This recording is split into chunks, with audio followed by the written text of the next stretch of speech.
Praise Lord. Welcome to this channel. ఆయన Jesus దేవుని మహాకృపను బట్టి అందరూ క్షేమంగా ఉన్నారని ఆశిస్తా ఉన్నాను. ఈ దినం దేవుని వాక్యం ఆదికాండం 26వ అధ్యాయం 15వ వచనం.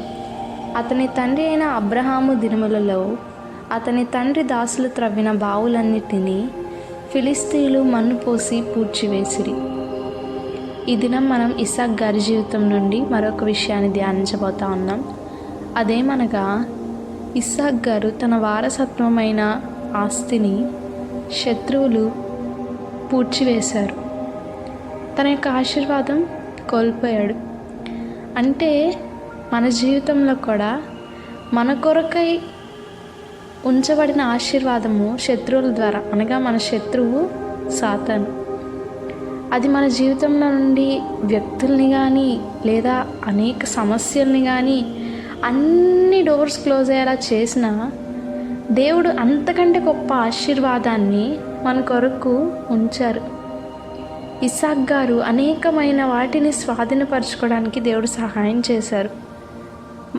ఇస్సాకు గారు దాని ఒక్కదాని కోసం చూడలేదు, దేవుని వైపు చూశారు. మనం కూడా ఆ విధంగా దేవుని వైపు చూస్తే మన కొరకు ఉంచబడిన ప్రతి ఒక్క ఆశీర్వాదం కూడా మనకు అనుగ్రహింపబడుతుంది. అటువంటి కృప దేవుడు మనందరికీ అనుగ్రహించును గాక. ప్రార్థించుకుందాం. మమ్మల్ని మిక్కిలిగా ప్రేమించిన మా ప్రియ పరలోకపు తండ్రి, దేవా, ఇంత గొప్ప అవకాశాన్ని మీరు కల్పించిన విధానాన్ని బట్టి మీకే వందనాలు తండ్రి.